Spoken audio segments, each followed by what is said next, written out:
Good afternoon, everybody, and welcome to Sports Central. We got a great show lined up for today. We have Kelly Scott, head football coach of the Weber International University Warriors. He's also brought two of his outstanding players, Corey Jackson and Stephen Willis. We also have Cody McGhee from the Florida Youth Soccer Association. Stick around, everybody, for this week's edition of Sports Central.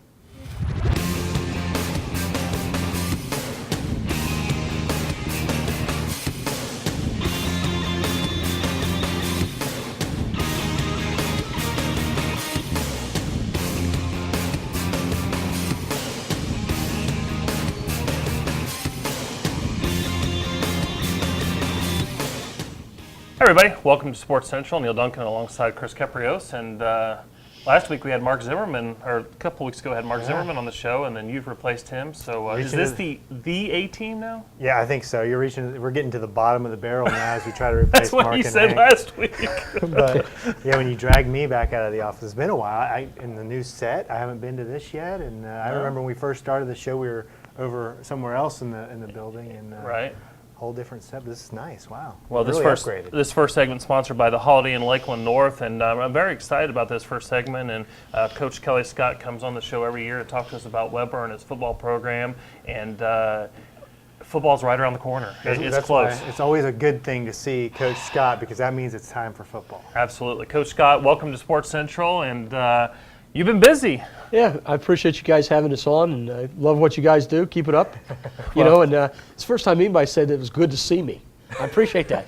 That's a good start. Your players don't say that. We'll talk to a couple of them in a few minutes. Yeah, we'll find out. But I did tell them to be very careful. The season hasn't quite started yet, so playing time is on the line. But it's always good to see the head coach when the season starts. It may not necessarily be good to be seen at the end of the season, but exactly. We're looking for great things this upcoming season from Weber. And talk to us a little bit about how the team was last year, how you finished up, and then what you're looking for this year. Last year we started off real slow, to be quite honest, and finished real strong. And it seems to be a trend.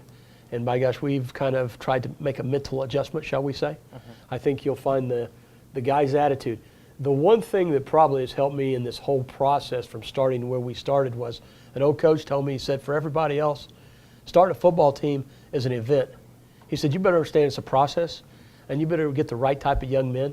And right now, what I will tell you is we have great character on our football team, and I love their attitude, and I love the leadership. And a couple guys I'm going to bring in just exemplify what we really are trying to produce at Weber. And Coach, talk about the leadership. What's the makeup of the team this year as far as juniors, seniors? I think we've got about 18 seniors in the program right now. We're somewhere around 27, 28 juniors, probably that are going to impact the team, maybe 8 or 10 sophomores. And a few freshmen have surprised us here early in camp that we knew had a lot of ability, and they're kind of stepping up to the plate and showing that they might be able to help you a little bit. Right. But I had no coach tell me for every freshman you play, just go ahead and mark a loss down if you got to rely on it. Because they're going to make them dumb young mistakes, but that's part of the process too. Yeah. Well, it's part of the mentality that you've talked about with the program and making sure you have the right players. And talk about recruiting your backyard, because we know, in fact, one of your players is going to be in the second segment is from right here in Polk County. Talk about recruiting Polk County in the Central Florida area. Well, Polk County has a lot of football players. The problem we've always had in Polk County is it's just like you when you were 18, you wanted to get away from home. Right. We have probably more success from the Tampa, Tallahassee, Fort Myers area because they are a little bit removed. The thing that we found with probably our Polk County athlete is the fact that they usually decide they want to go see how it is to live in New York or Massachusetts. And usually by the time the snow starts flying, I'm getting a lot of phone calls. So they may go away for that freshman year, but that sophomore year, they're looking for a transfer. They're looking to come back home. Yep. And Coach, you mentioned the momentum you had towards the end of last season, hopefully carrying that through to the beginning of this season. Talking about the schedule and looking at it, a lot of you're not going too far away from home, whereas in the last few years you'd had some trips to California or further away. So it's probably a good thing to stay closer to home. It's awesome. Nobody understands what a 16-hour bus ride does to your body, especially when you're my age. But for the players, it's just a wear-down thing. It's really been neat to see the new school starting here in the state of Florida, and I hand it to our administration for starting this as we did, and we proved to people this is great for young men throughout the state of Florida. Opportunities to stay in state, get an education, and if football is a carrot, it's nothing wrong with using a carrot to motivate young people. My old line is, when you go fish and you put bait on the worm, on the hook. You know, if guess what? If football is the bait to get a young man a 4-year degree, let's keep fishing, guys. Yeah. Because we need as many in this country as we can get with a good education. And there's no better schools to get that 4-year degree than at Weber. It's, Our guys have done turned it. out some great Yeah, well, talent. we had a couple, except the ones that came to work for you guys, and they kind of. Yeah. We won't hold it against you. But with that in mind, talking about, they've been in camp for 2 weeks now, 3 weeks. This is the end Almost of 3 3 weeks. weeks Yeah. now. You've got the green and gold game tomorrow, Yep. which if you're watching this, it's tomorrow, Saturday the 24th. 24th 24th. already, yes. So if you missed it in one of the re-airs, it certainly, but there's an opportunity to see some of the home football games. But what do you look for in your scrimmage game, which is tomorrow, and then what do you take from that when you go for your first game? Well, really, as we go into this scrimmage game, our veterans will get probably very little playing time because we're ready to go next week. It's more putting the young guys in situations to see how they're going to handle the pressure of a game situation. We're looking just for timing right now, taking care of the football. We have a great nucleus, but we have some young kids that we'd like to see make plays, and that's kind of what we're looking for in the scrimmage tomorrow. Our veterans, and we probably have, I think, 7 guys on the offensive side and probably 8 on the defensive side that have been playing for us for a couple of years. So those guys, we know what they're going to do. Right. It's those ones you don't know what they're The going to do wild when the lights cards. come Well, tell on. us about a few of those players to look for in the upcoming season. Well, I think, the 2 guys I've got in, Stephen Willis is on defense as safety. Stephen is a great athlete. He's been a 3-year starter for us, going into his 4th year here. Stephen has a chance to play at the next level. He's that kind of player. Defensively, we have Eddie Brown on the defensive line. We have Dilks as our nose man. We have 3 linebackers that played a lot last year, a safety and another corner that they played the entire year last year. So they're very solid. We've got a corner that's going to be new, who is a transfer from Grambling, who I think is going to be a very good player before the year's out, in Ronnie Hardison, and a couple D linemen that have come in that are young guys that they have the size and the speed. Now let's just see what happens when the real bullets are flying. And when those real bullets start flying, again, Coach, back to the schedule, it's not an easy start to it. You got 3 of your first 4 on the road, and the one you do have at home is a brand new rivalry against Warner. Start with that one. Talk about that new rivalry that's been started. I think this is going to be great for Polk County with the addition of them in Southeastern. I think that says a lot for all of our kids here in Polk County that have an opportunity to play. They'll find the growing pains just as we did. But that's okay. It's good for student athletes, and as I said, student athletes. So we're excited about the rivalry. I don't know. I think this change in scheduling probably is going to save me about $80,000 a year just in travel. That's huge in a program like ours. So this is a great thing. All these small schools starting. Yeah, and the schedule is what it is. I know the question is always asked, who's the toughest on your schedule? I know the answer is always they're all tough, or the next one. Yeah, well, really the toughest thing we have is ourselves. If we do what we're supposed to do, we have a chance to have a great season. And that's kind of what you got to see and how your leadership steps up under adversity and how the team flows. Yeah. Well, I understand you've had some staff changes to your coaching crew, and how does that change the dynamic, and what are you looking for from new coaches? We're really excited what's happened staff-wise. I've actually got off this staff now, we're up to 13 guys that have left us that are coaching at a higher level in college football. So apparently we're doing something right because guys are moving on and getting better jobs, and I think as a head coach that's an important part of it. But this year we added, last year we added Renard Ellis, which is a Winter Haven guy, who's an All-American at Mississippi College, is on the staff and is doing a great job. We had Rashad West as our new receivers coach, and Rashad was a head football coach down in Fort Lauderdale, come and joined us. And on the defensive side of the ball, we've added Victor Hall, who Vic was, played about 7-8 years in the league, and he brings a defense. Vic's about 6'5", 300 pounds, and he scares me at times. I don't know what he does to the kids. Respect. Yeah, and then brought in a new secondary coach, a young man named Kawaki Thomas, who is a 9-year veteran of the NFL at corner. And their insight and their attitude has really helped foster and help bring us together a little bit. So we're really excited about the guys we got working with us right now.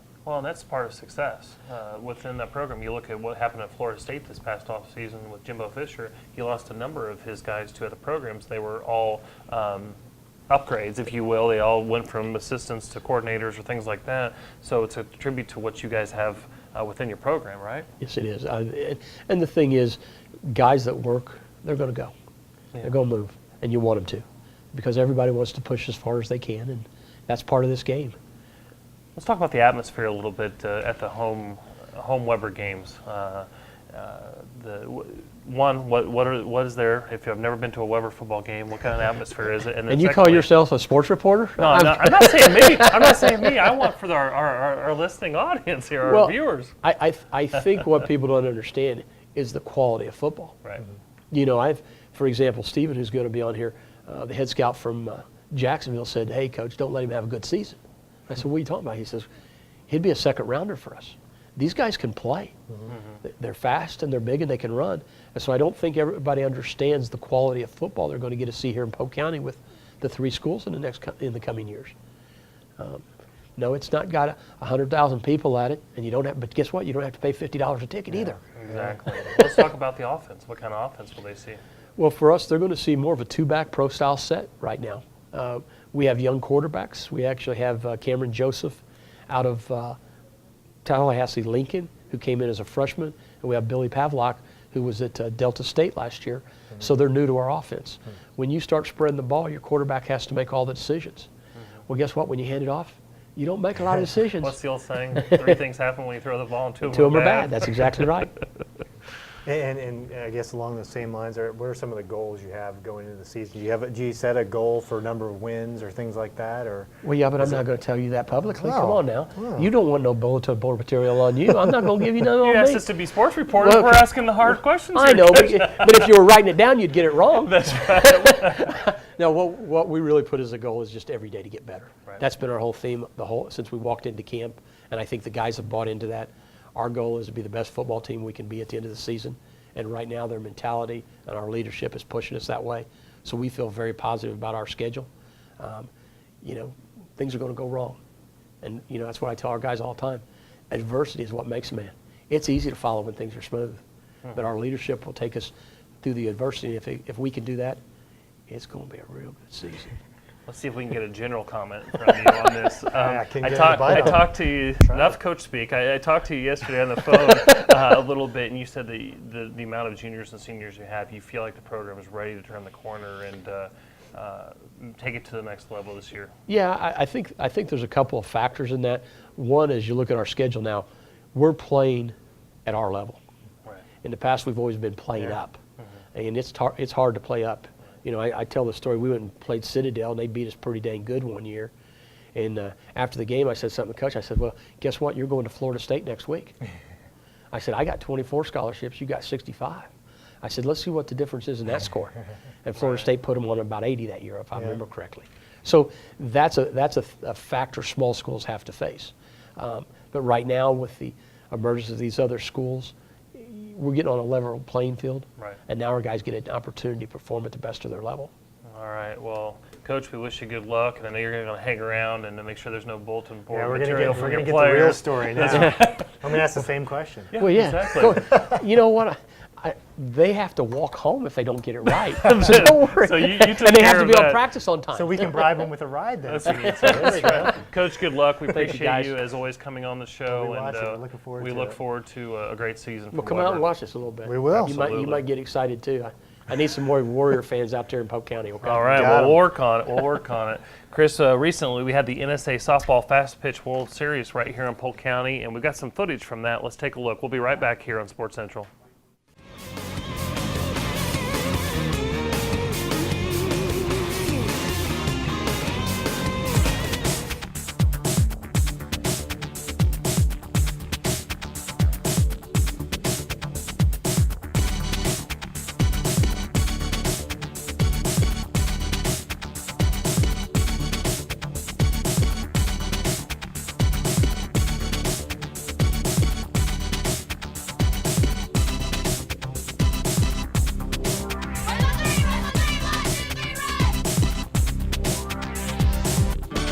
Here at Diamondplex right now, we have the 10 and under teams as well as the 14 and under. There are 8 14 under teams, and there are 3 10 under at this complex. And then tomorrow we'll start into the bracket play.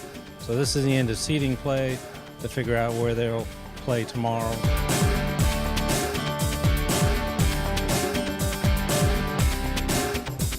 Most of the teams play during this regular season, during the rest of the year in tournaments, qualifiers, state tournaments, invitational tournaments, and that allows them to apply for the World Series and come and play.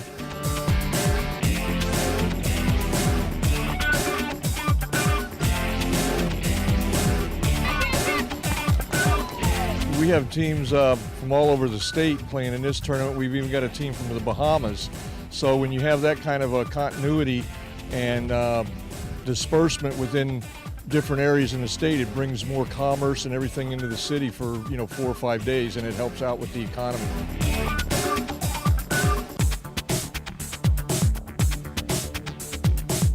This is my 40th year in refereeing. I started off in professional baseball back in the 70s. I've been working with NSA now for about 8 years. Normally just weekends, unless we have a big event like this over here with the World Series. Normally do on the weekend 8 to 10 ball games during the week. On this tournament, I'll probably get 6 or 7.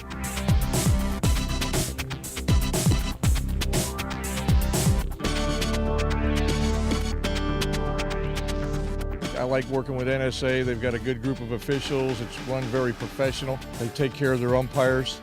It's all about the girls, of course, but they do take care of the umpires. And I just like the competition. The competition level is a little bit higher than other organizations that I've worked in.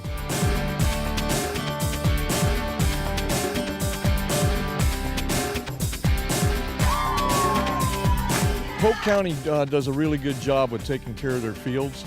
At Diamondplex, it's very well kept. The grass is always cut. Grounds crews on top of it all the time. Diamondplex is a great place. I mean, Polk County, as far as hosting, obviously, with all the resources, but Diamondplex, for our umpires, for the teams, for us, is very friendly. The people here, as far as working the fields, utilizing the facilities, the umpires for changing, and you can't ask for a better place.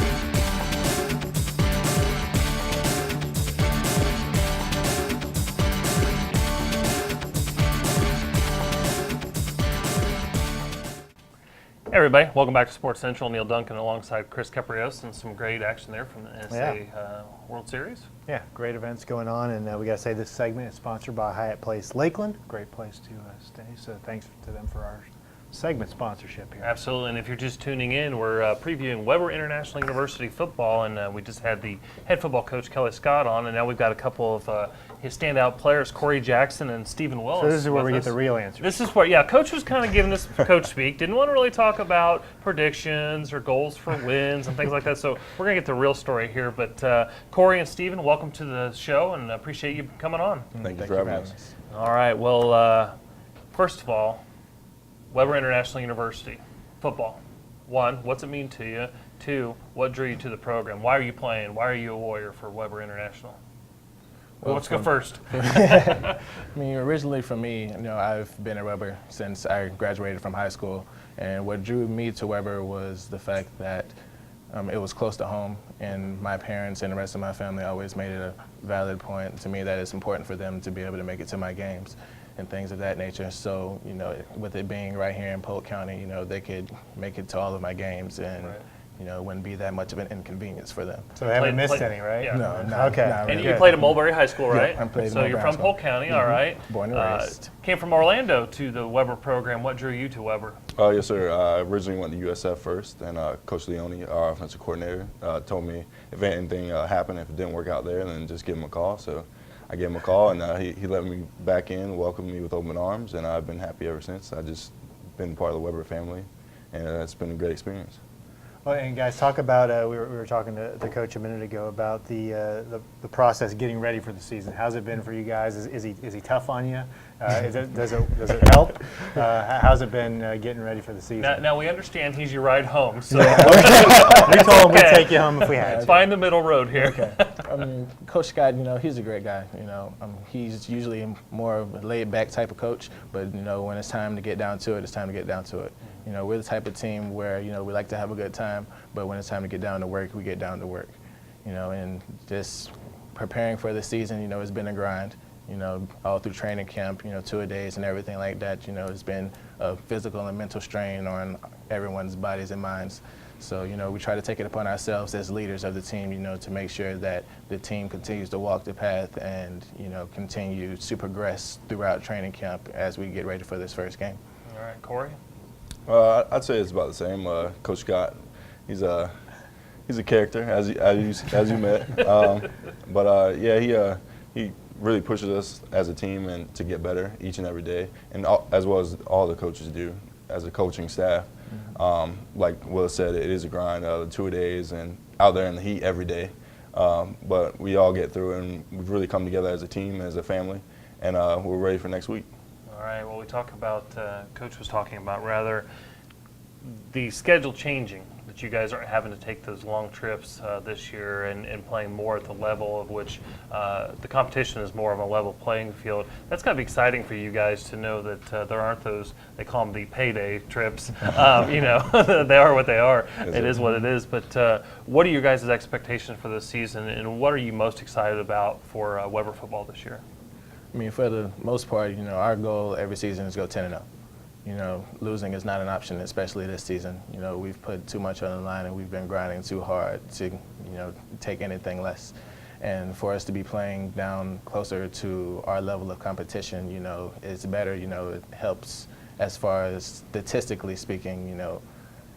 It helps us, mentally to be more like, okay, we have a better shot. Right. But, personally, I know me and a lot of the other guys on the team, we take pride in playing against the best competition possible. Right. We don't like to sit there and play against the little small teams that aren't Right. really going to be much competition. Right. We like to go out there and compete every The Saturday. competitor within, yeah. So that's what we look forward to.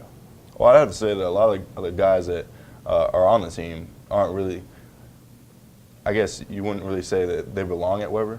A lot of guys ended up here through different circumstances, and they could have played somewhere bigger. So I don't really see the other teams as they were playing before as a higher competition, because we did have higher caliber athletes. Right. But I think this year with the, I guess if you want to call it lower competition level, I think we should definitely be able to run the table, and we should be able to. There we go. We got the answer.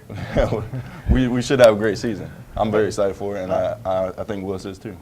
And looking at your schedule, guys, are there games that when the schedule came out you circled and said, I can't wait for this one, or we got to win this one? Are there certain games that you look at them that way, or is it just every game is big? I mean, as a team, our motto this entire offseason has been 10-0. And you can't go in 10-0 without first going 1-0. So we're trying to take it upon ourselves to take every game one step at a time and play every game like it's our last, and give our all every Saturday, rather than sitting here and looking past opponents and giving them the opportunity to take us by surprise. We want to prepare for every opponent the same and come out and execute our game plan to the best of our abilities and hopefully come out victorious. And Corey, I guess I'll ask you this one. A lot's been made about the brand new rivalry with Warner. Do you guys see it that way? Do you have to play them first to have a rivalry be born, or do you see some of those guys out sometimes and it's now you're already talking to each other about the game? How does that go?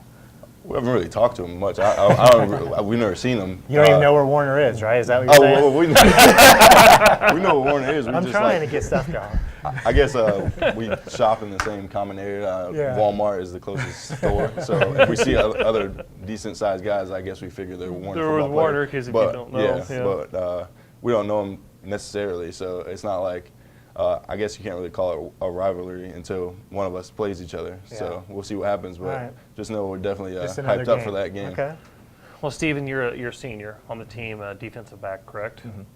What have you seen change in your years at Weber? And obviously this is the last go-around for you in college football.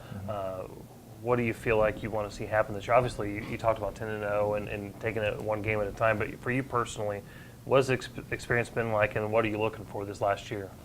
I mean, since I've come in, well, as far as the team's progression from when I came in, I feel like we have much better leadership and much better camaraderie as a team.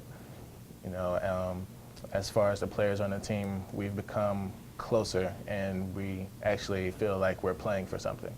And what we try to emphasize on is that we're out there playing for each other, not just for ourselves.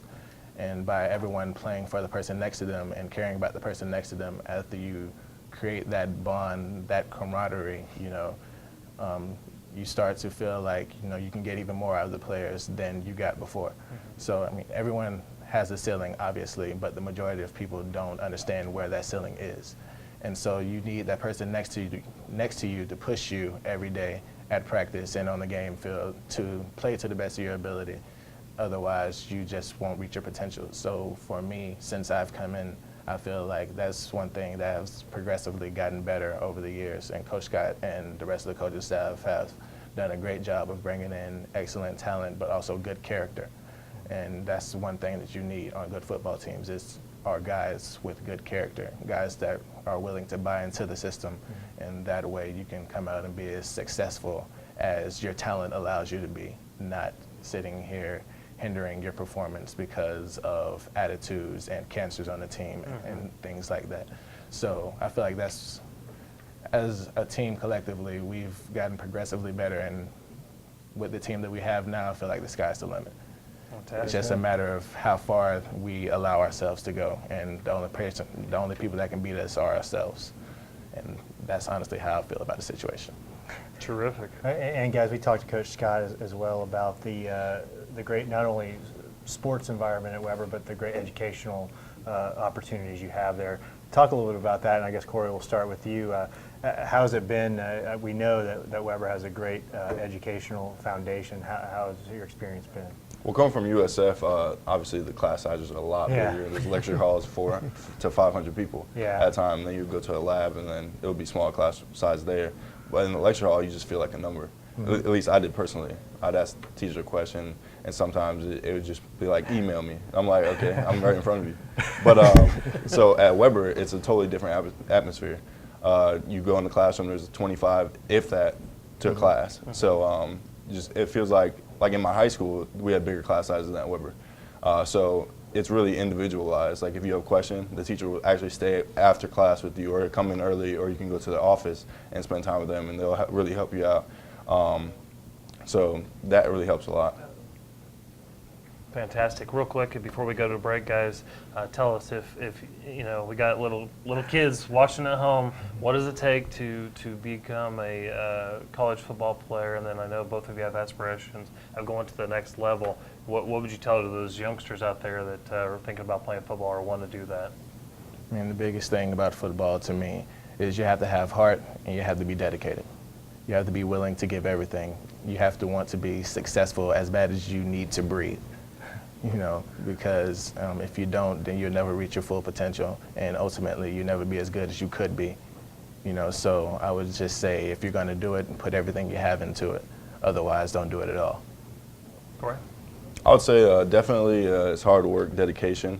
And as a kid growing up, I didn't really go to any like the skills camps or anything like that, like little combines or any I didn't have like a speed and conditioning coach. And looking back on it, I wish I would have, so that I would know the proper running form and all that type of stuff, just to set me apart as a youngster, and just to really help me, I guess, in the recruiting process, which would set me apart from all the other kids. So I guess that would be the one thing I would change from, again, in the past. But just work hard, and no matter how tough things get, just work hard and you'll get through it. All right. Well, Corey and Stephen, we wish you both good luck this upcoming football campaign, and hang tight. We're going to take a break real quick, but the beginning, the Florida Youth Soccer Association having their headquarters at the Lake Myrtle Sports Park made soccer the epicenter, made Lake Myrtle the epicenter of youth soccer. But our next segment is going to be Cody McGhee from the Florida Youth Soccer Association, and we have some soccer tips to take a look at right now. We'll be right back here on Sports Central.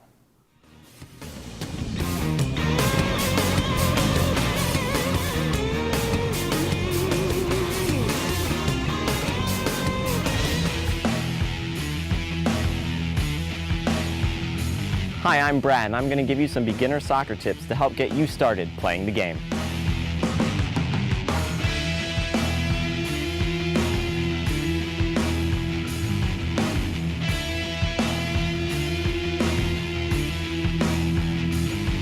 Whether going out for a full-fledged game or just to kick the ball around, there's some basic equipment that you should have.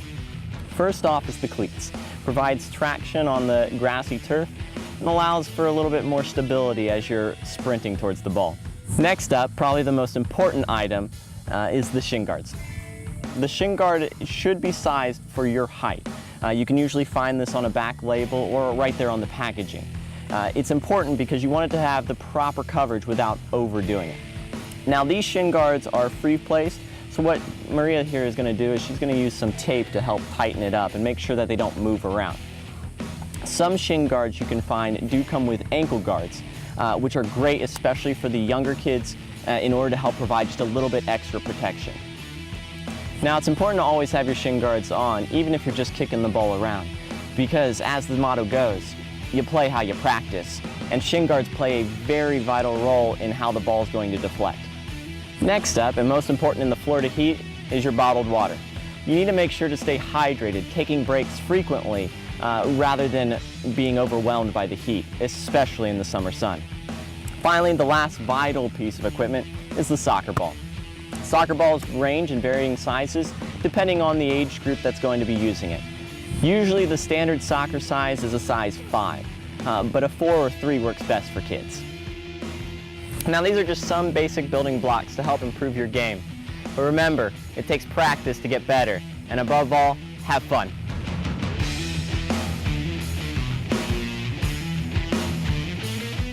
Hey everybody, welcome to Sports Central. Welcome back to Sports Central. Neil Duncan alongside Chris Caprios, and that little segment there, little package there was better than my transition to it, but I think people understood what I was trying to say. We know what we're doing. That's a nice segue into our next guest, but before we do that, we want to thank Harry's Seafood Bar and Grill, of course, in downtown Lakeland as our segment sponsor. Got to love that New Orleans-style food, so thanks to Harry's. Well, when the Florida Youth Soccer Association relocated their headquarters to Polk County, 4 or 5 years ago now, I guess, it was a great coup for Polk County, bringing that business, bringing all those employees, as well as the number of events that they have, that they host at the Lake Myrtle Sports Park. And one of the main cogs of that machine over there is Cody McGhee. And Nice. Cody, I thought I'd be nice to him. Cody, welcome to Sports Central, and Thank you, we guys. appreciate you coming on. I appreciate being here. What's new with Florida Youth Soccer Association? We broke ground in 2010. 2011 was when Florida Youth Soccer jumped over to Lake Myrtle Sports Park, and ever since then it's kind of been acclimating to Lake Myrtle and putting more events there. But I think last year, we included the National President's Cup from US Youth Soccer, which was really cool. It's the first time Florida's had it in probably 10 years. Let's talk about that event real Sure. quick, because that event was national exposure for the Lake Myrtle Sports Park. They had some ties to the Central Florida area, but they used the venue at Lake Myrtle, and you couldn't really ask for better publicity for the park itself and hosting a national event like that. It was really exciting. We had bid for actually a couple years down the road, and US Youth had come to us at the last minute saying that, look, we've got an opening. If you want it, let's go. And we were very, very excited. Like I said, it was the first time in 10 years we've had a national event, and we had over 45 teams from all across the nation come to Lake Myrtle, get a taste of Auburndale and Central Florida. And it was just, the fields looked fantastic. The kids had a great time. They spent a lot of time in Auburndale itself and also in some of the surrounding areas, so we were very excited. And Cody, FYSA, I say you, but FYSA, just fresh off of your general meeting, your annual meeting, talk about some possible changes that came out of that, some events that could be coming down the road. So our ending event for the year is our annual general meeting, and it's kind of our chance to remind all of our members that we love them. It's a really fantastic event to come in and do workshops, see a big vendor show, that kind of thing. This year was our 39th AGM. Our next year is obviously going to be our 40th, and we're really excited about doing some new things next year. One of those, a very big possibility, is joining with the NSCA, which is the National Soccer Coaches Association of America. And the awesome part to that is our annual general meeting is really centered around kind of the administration side of things for the clubs, getting them ready with all the new rules and regulations that may come up. And we've been light on the coaching side, but adding in the NSCA, who has this year was their first year doing something in Central Florida in the summer. Combining that, we're really expecting that to be a real powerhouse kind of meeting for soccer in the state. Well, before we go any further, let's talk about who is Florida Youth Soccer Association. Who are your members? Who are your coaches, your referee? Talk about the organization and the sheer numbers you guys have around the state of Florida. So Florida Youth Soccer, it's almost a well-kept secret because we are the association for all of the clubs that are housed in the state. That being said, a lot of, like if you've got your regular mom and dad who takes their son or daughter to a soccer club, by registering with that soccer club, you are also registering with Florida Youth Soccer. What Florida Youth Soccer does, it provides an atmosphere, whether it's for insurance or tournaments or whether it's competitive or recreation. They provide the backup for those clubs to play on a yearly basis. And our numbers, we're at about 105,000 players total for this past year. We've got about 25,000 coaches, plus or minus 10,000 officials, whether they be referees or staff for those clubs. And I think the club number, we're at about 265 clubs all in the state. Would it be safe to say that Lake Myrtle, and I keep calling it the epicenter, but it really is with you guys having your state headquarters there, and you talked about the 15 to 20 events that you bring to Lake Myrtle each year, and that continues to grow. But you know, the boys and girls basketball state finals have been at the Lakeland Center for years and years and years, and everybody wants to get to Lakeland. Is that how it is with soccer in the state of Florida? Everybody wants to get to Lake Myrtle? Well, I think there are two top complexes in the state, and Lake Myrtle was the first one to really jump up. FYSA was insanely grateful when Polk County and Polk County Tourism and Sports Marketing came to them and said, let's really hit this off and join up. By coming to Lake Myrtle, the first group of kids that came in and played at Lake Myrtle Sports Park were just blown away at the 11 fields, championship-sized fields, gorgeous fields. And every year we've done events that's just getting better and better and better. So it's very much a positive to come play, because by coming to play at Lake Myrtle, you are playing in a pristine complex, and it's at Lake Myrtle, or at Florida Youth Soccer's home fields. Well, switching gears a little bit, not much though, one of those events coming up, the Florida State Premier League. Talk a little bit about that, what it is, when it will be here. So the Florida State Premier League is a newer adventure for us. We noticed that as far as U.S. Youth is concerned, which is our national body, they hold Premier Leagues throughout the year, and we wanted to do something very similar to that to help us out with our State Cup. Our State Cup tournament is 4 weeks long, and it's growing over 500 teams. So it's becoming an event that is entirely too big for us to be able to handle without weeding out some of those teams. Now the FSPL allows you to play in a league starting in the fall and going all the way through March. And those teams who do well in that Premier League get a free pass onto State Cup, which is just a Florida event, also gets a free pass into the regional and national events held by U.S. Youth. So it's really an accumulation of the best teams, the best competitive teams that we have in the state. Talk to us about ODP a little bit as well, because you got an event coming up in October at Lake Myrtle. What is ODP, and what does it mean to Florida Youth Soccer Association? ODP is the Olympic Development Program, which is really our top players. Those players are playing inside the ODP events, but it's not really a tournament. It's set up for you to train one-on-one with top-notch coaches that are in the state of Florida and beside other top players in the state. If you do well, you get selected to certain teams based on your age, and then you can go play for state teams and then national teams. Most people would know the World Cup and how our national teams move on to the World Cup. Well, a lot of people don't know is that's not the only national team that plays in a World Cup type of tournament. You also have younger than adult players, whether they're 20, 19, 18, 17. They play in a tournament which is very similar to the World Cup. And for you to be able to get to that point, you play in the Olympic Development Program. it's a lot like a showcase. Exactly. For the players. It really gives players a one-on-one chance to get mentored by the state's top coaches. All right. Well, we were talking earlier about the complex and how great it was, and we'd be remiss if we didn't talk about the city of Auburndale and their role in recruiting Florida youth soccer, as well as they own and operate the complex. We all work together to bring events there, but talk a little bit about the city of Auburndale, what they mean to Florida youth soccer, and making sure that you guys have the resources you need on hand. The relationship at Lake Myrtle, with it being with Florida Youth Soccer, Polk County, as well as the city, is just it's a mecca of great thinkers.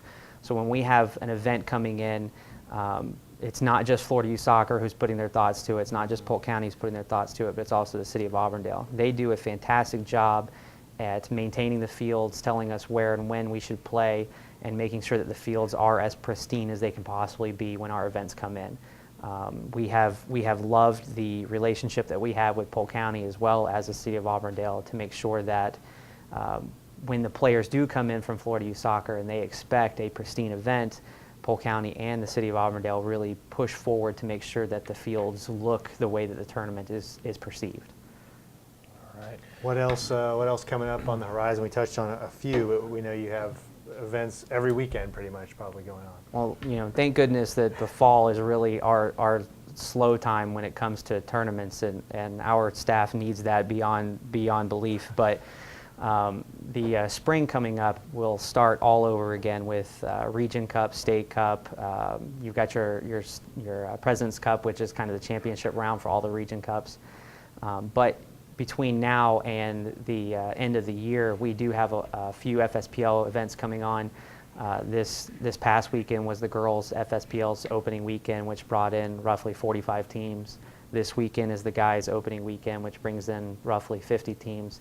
And then throughout the rest of the year, you'll have sporadic dates where they bring in anywhere between 5 and 35 teams. So, we do have a lot of events coming on, but we're going to slow down. Well, and we've got a special rec event coming up October 25th, 26th, and 27th, the fall football, the correct term for soccer, right? Football. Football. The fall You football have to say it that way, or festival. can you say football? No, football. It depends if you're talking to an American, it's football. But that's the 25th, 26th, 27th of October, and of course, Public's a big sponsor at the Lake Myrtle Sports Park, and FYSA, the City of Auburndale, and Tourism and Sports Marketing partnering up to put on this recreational event. Talk about what the difference between the rec side of things and the competitive side of things there is with FYSA. So a normal individual would expect that there would be more competitive players than there would be recreational players, which in fact it's the complete opposite. 70% of our numbers are all recreational players. Now, 9 times out of 10, that is not based off of solely skill of the player. A lot of times, it's based off of the ability for the parents to get the players where they need to go, to be able to pay for the season, whatever it may be. Soccer, as a young player, is a very expensive sport for you to keep going. Mm-hmm. Competitive teams throughout the year travel probably 30 or 35 times. Every weekend, to go to, or 35 weekends out of the year to go to different tournaments, and that gets insanely costly. Mm-hmm. So where your rec players come in, they play more of an in-house, local kind of setting. So you play, if Club A is next to Club B, Club A and Club B kind of play together. The cool part of this rec tournament that Publix and Polk County is kind of putting on is it gives the chance for recreational players to play a tournament that's not just perceived as we put this together to make you feel good about yourself. It's a legit tournament. The kids are going to have a great time. Publix is doing a phenomenal job at putting that together, and the cost alone is just a performance bond, which means right. People come in, they play. If they play, they get their money back, and essentially free if you exactly. show up and do what you're supposed to do. Yeah, if you show up, you get your money back. And for rec players, for rec parents in general, that's just a blessing. It's an opportunity for them to travel to a venue to play, kind of what happens on the competitive side. So you have recreational soccer that feeds into competitive, the better players. Competitive feeds into the Olympic development, and then from there, the sky's the limit, right? Exactly. Yeah. No, our foundation is our rec players, and that's where the competitive teams kind of get their pool of kids that come in. So, you know, it's a very big focus to make sure that rec kids still feel like they're an important part of the game, and allowing them to get somewhat of the feel that a competitive player would normally get as far as traveling and going to a tournament. It's a very big focus for us to make sure that they're enjoying their time with us. All right. Well, Cody, thank you for your time. We appreciate all that you and the Florida Youth Soccer Association do to bring in that economic impact into Lake Myrtle as well as the rest of the county. Cool beans. I appreciate it. All right. Well, thank you. We talk about recreational, we talk about competitive soccer, and now we're going to do our athlete spotlight featuring Derek Peoples and Kevin Cruz. Stick around, everybody. You're watching Sports Central right here on PGTV. We'll be right back.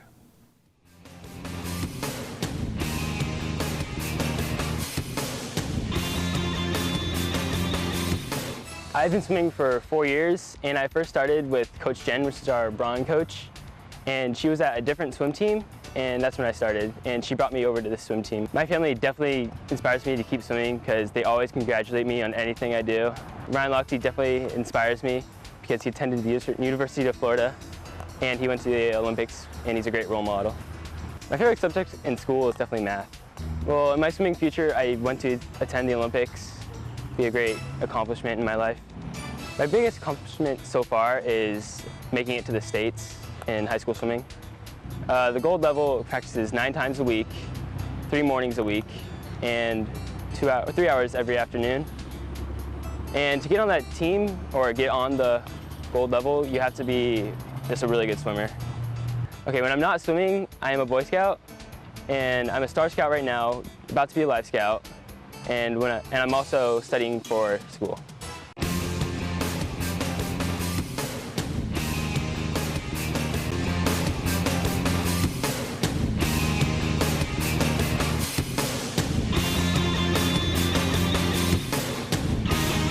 I started playing baseball when I was 11, and what got me into the sport was my family, because we all play baseball.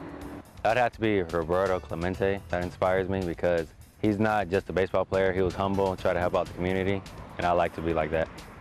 My plans after high school is to go to college, play baseball, and study to be a physical therapist. My favorite subject is math because I'm really good with numbers. My least favorite subject is reading because I don't really like to look at books and stuff. I like everything there in front of me. I play first base, and all the infielders throw me the ball. I gotta catch it, gotta field ground balls, pop-ups, and my stats, well, they're pretty good this year. I think I led the team in RBIs. My biggest accomplishment would be hitting better, because last year I really struggled, and then this year I just made a little adjustment and it paid off in the long run. Well, it's pretty exciting because this is farthest our team has ever gone, like any baseball team in Haines City has ever gone. And we were real pumped up. Every game that we won has been like even more emotional, knowing that each game that we were playing could be my last game or all our seniors' last game.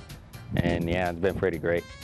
Well, what gets me pumped up for a game is I usually just listen to music, and then I try to look at the stats of the other teams, try to see what they got, and then I just keep listening to music and try to get all the rhythm I can so I can go up into the game with all the confidence I have. Well, Monday through Saturday, I'm practicing playing or playing the game if we have a game. Sunday's my only day off, but usually I usually go and do research about stuff, how to get a little bit better and what to do when on your days off. What I do before a game, we always go take pre-game and stuff, and when we get in dugout, I always take off my necklace, this one right here, then I pray, and I take off my bracelet and I kiss it, and then I put it in my bag, and I look up to the sky to my grandparents. My best friend would describe me as crazy, wild, and not afraid to say anything. I describe myself as unique because not many people are like me. I'm not afraid to do anything, and I just go out there and try to do everything I can.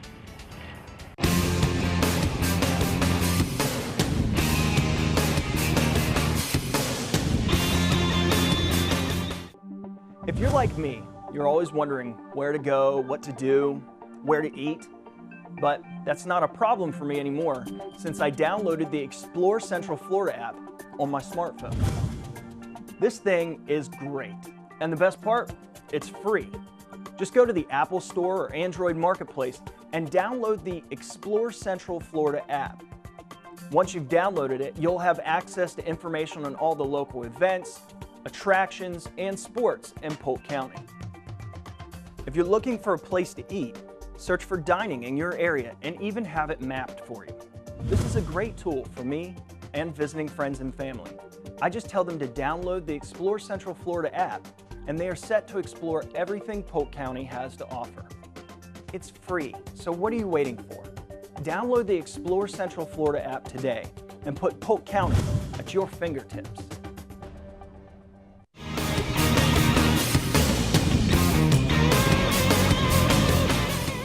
Hey everybody, welcome back to Sports Central for this fourth and final segment. Neil Duncan alongside Chris Caprios, and been a good show. It has, yeah. It was exciting talking Weber football. Again, it's football season, so you got to be excited about that. Yeah. And some good guys, and Coach Scott talked about that. Stephen and Corey. Yeah, the leaders of that team, and they are certainly ready. If they did go to the next level, they handle themselves well. Well, this fourth and final segment is brought to us by Abuelos, and right before we came back, we saw a PSA about the Explore Central Florida app, but some exciting things going on right now in your side of the operation with tourism and some new items coming out. Yeah, and you know, just to step back a second, we're fortunate to work in the number one and number two industries in the state of Florida, the tourism and sports, bringing in billions of dollars into the state. And you mentioned some of the exciting things coming up on the tourism side. Each year we produce a vacation guide. That is the number one piece we use to promote Polk County as a tourism destination.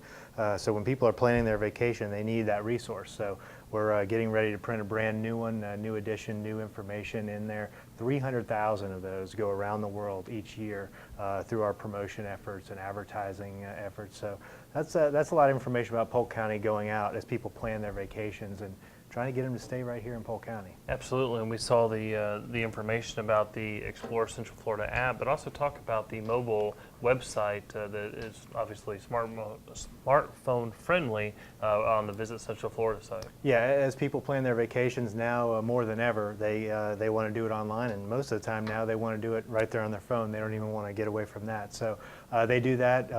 You can go to our website and it'll redirect you automatically. It's visitcentralflorida.org.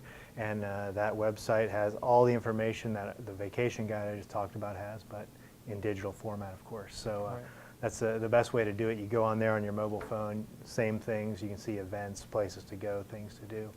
Got an interesting Great event in resource. Polk County right now. The Florida Outdoor Writers Association is in Polk County right now as we speak. Talk about that event and what it means to Polk County to have a group like this in Polk County. Well, yeah, we work hard on these relationships, and they take years to build up. But yeah, the Florida Outdoor Writers, they are right now as we speak. Well, unless you're watching a re-air of the show, then They might be gone.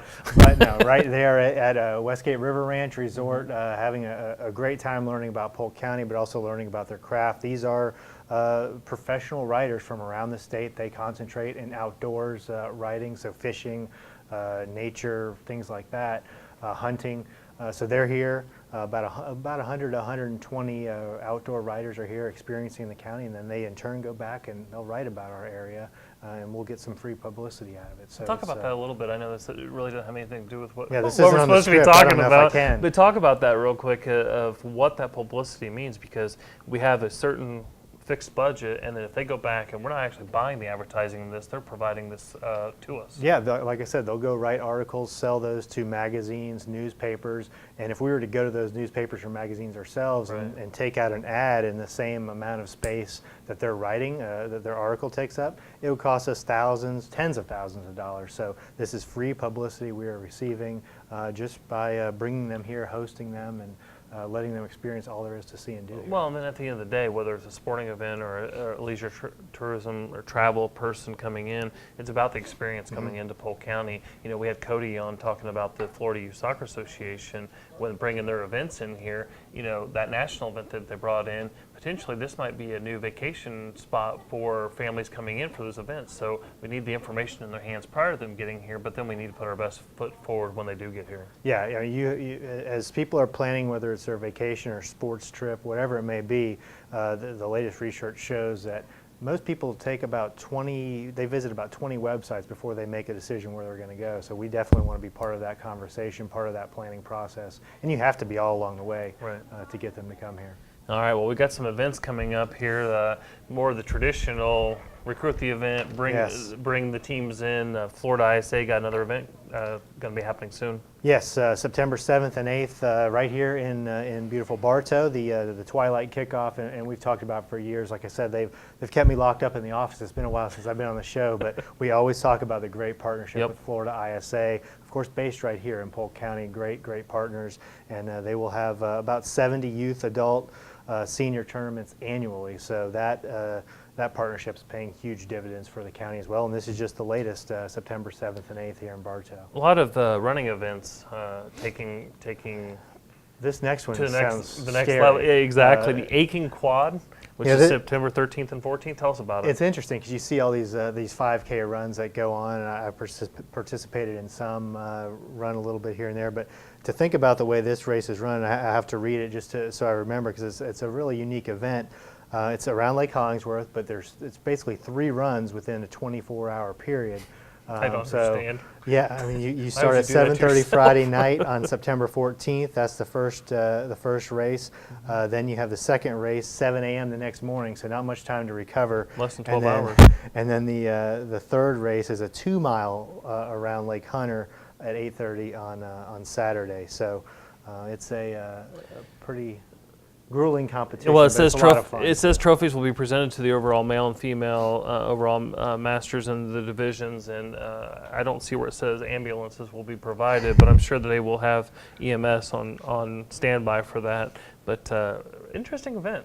It is, and you know, running events are growing even more and more in popularity. The Lakeland Runners Club, of course, it has a big part in many of those. Each year that we talk about the Mayfair 5K event, that's grown into such a large event, Right.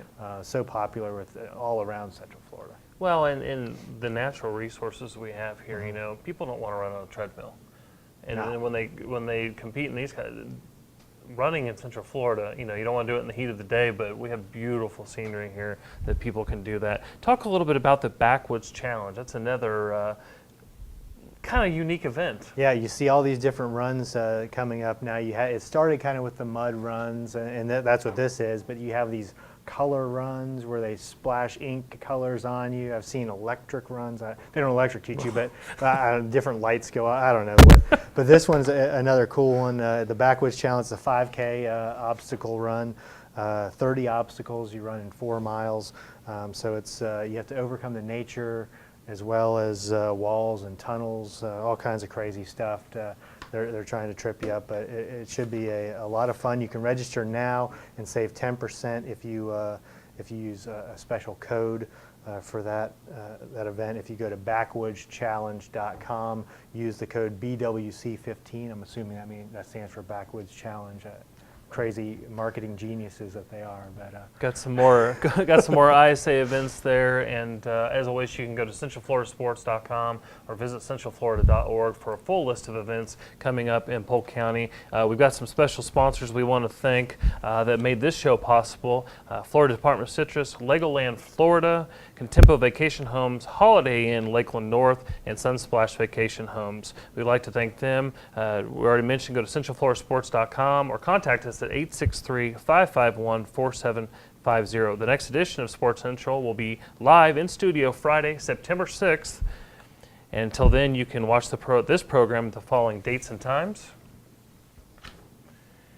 Well, that is going to bring it to a close. We appreciate Weber International University for coming on, and Coach Kelly Scott and his players. We also like to thank Cody McGhee from the Florida Youth Soccer Association for making this show. And Chris, any final thoughts about things going on here in Polk County? no, I think that'll do it. I'll be back on in about another year or so. I look forward to it, and I'd like to thank Mark and Hank for All right. Well, with that, we have no idea who will be with you next time, because it won't be Chris and it won't be Mark Zimmer. But until then, we'll see you again next time.